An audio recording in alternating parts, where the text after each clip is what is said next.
Le village de Mwandjali était un lieu paisible, dans une vallée entourée de collines verdoyantes et de ruisseaux cristallins. Malgré sa beauté naturelle, la vie dans ce coin reculé était loin d'être facile.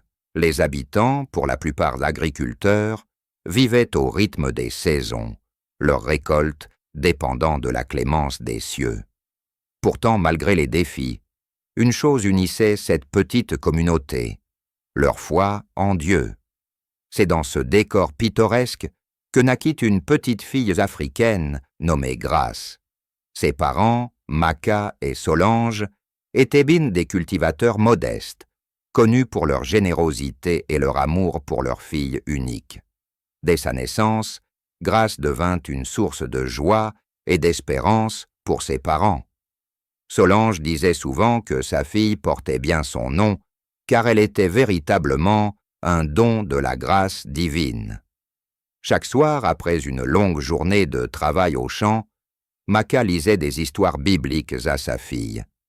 Grace adorait particulièrement l'histoire de Joseph, cet homme qui, malgré l'abandon et la trahison, avait été élevé par Dieu pour accomplir de grandes choses.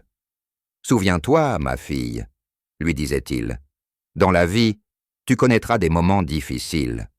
Mais si tu restes fidèle à Dieu, il transformera toujours tes souffrances en bénédictions. » Grace grandissait entourée d'amour, mais sa vie bascula brutalement à l'âge de 6 ans. Un matin, alors que le soleil se levait à peine, Maka et Solange se préparèrent à aller vendre leurs récoltes au marché du village voisin. Grace, qui adorait accompagner ses parents, insista pour les suivre, mais sa mère refusa doucement. « Reste ici, ma chérie. Nous reviendrons avant la tombée de la nuit, » lui dit-elle en embrassant son front. Grace les regarda partir, son petit cœur empli d'une joie innocente. Cependant, ce jour-là, ses parents ne revinrent jamais. Sur le chemin du retour, le vieux pont en bois qu'ils traversaient s'effondra, emportant avec lui la charrette, les récoltes et la vie de Maka et Solange. La nouvelle de leur mort se répandit rapidement dans le village, laissant la petite Grace orpheline. Lorsque sa tante Antoinette arriva pour lui annoncer la tragédie, Grace ne comprit pas immédiatement. Elle attendit plusieurs jours, espérant que ses parents franchiraient la porte comme ils le faisaient toujours. Mais cette porte resta fermée. La réalité finit par s'imposer à elle, et son cœur se remplit d'un chagrin indescriptible. Antoinette, la sœur aînée de Maka, prit la responsabilité de s'occuper de Grace. Toutefois, contrairement à ses parents, Antoinette n'avait ni la patience ni la douceur nécessaires pour élever un enfant. Veuve et mère de 3 enfants, elle voyait en Grace une charge supplémentaire qu'elle n'avait ni les moyens ni l'envie d'assumer. La maison d'Antoinette était froide, non seulement par son ambiance, mais aussi par son manque d'amour. Dès son arrivée, Grace fut traitée comme une servante. Elle se levait avant tout le monde pour puiser de l'eau au puits, préparer le petit déjeuner et accomplir une multitude de tâches domestiques. À peine âgée de 7 ans, elle portait sur ses frêles épaules des responsabilités bien au-delà de son âge. Malgré tout, Grace ne se plaignait jamais. Chaque soir, après avoir terminé ses corvées, elle trouvait un moment pour monter sur la colline derrière le village. Là-haut, sous un grand baobab, elle s'agenouillait pour prier. C'était son refuge, son sanctuaire, le seul endroit où elle se sentait proche de ses parents et de Dieu. « Seigneur, veille sur papa et maman », murmurait-elle souvent, les yeux fixés sur les étoiles, « et aide-moi à être forte. » Un soir, alors qu'elle priait sous son arbre préféré, Grace remarqua une silhouette qui s'approchait. C'était une vieille femme vêtue d'un pagne délavé, s'appuyant sur une canne. Ses cheveux blancs formaient une couronne autour de son visage ridé, mais ses yeux brillaient d'une douceur inexplicable. « Pourquoi pleures-tu, petite ?» demanda-t-elle d'une voix chaude. Grâce, d'abord surprise, répondit timidement « Je parle à Dieu. C'est ici que je viens quand je me sens seule. » La vieille femme sourit et s'assit à côté d'elle. « Tu sais, dans les vallées les plus sombres, sa lumière brille toujours.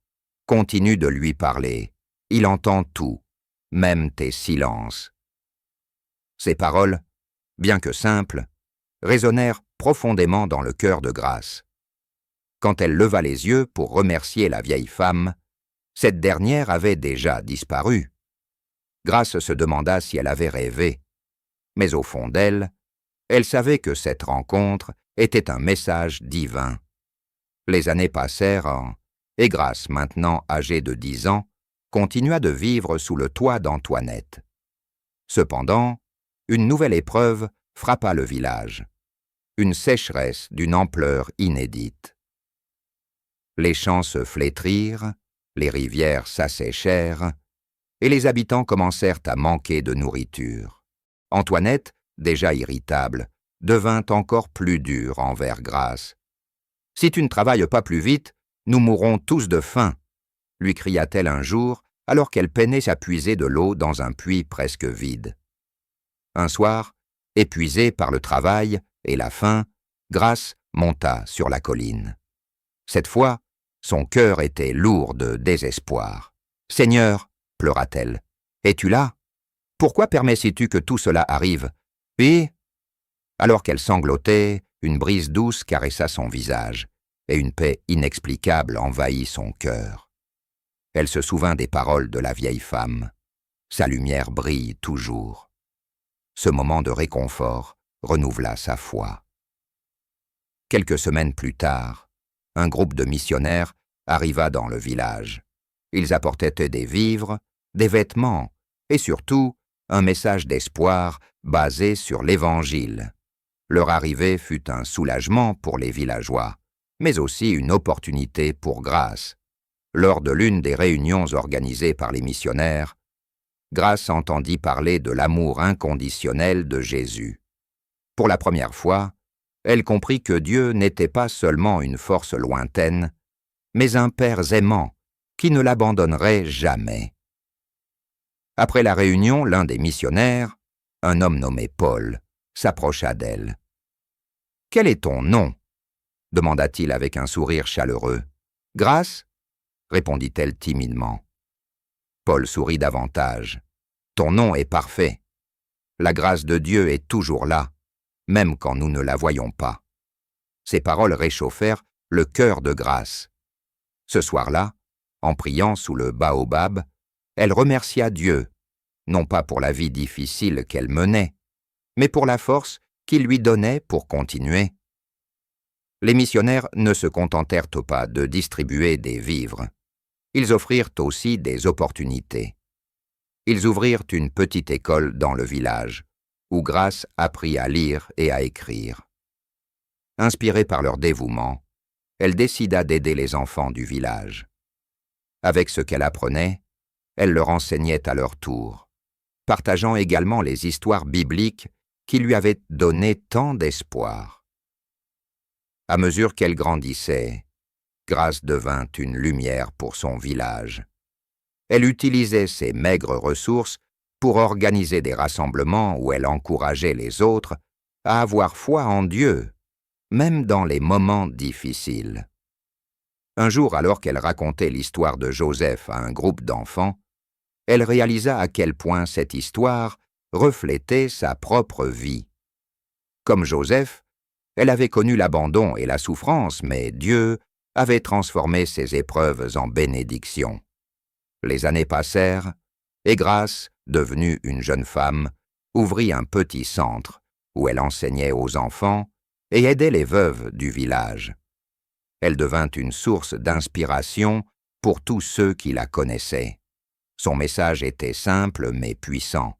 Dans les vallées les plus sombres, la lumière de Dieu brille toujours. Ainsi, l'orpheline qui avait autrefois pleuré sous un baobab devint une bénédiction pour des centaines de vies, prouvant que, même dans les moments les plus sombres, la grâce de Dieu ne nous abandonne jamais.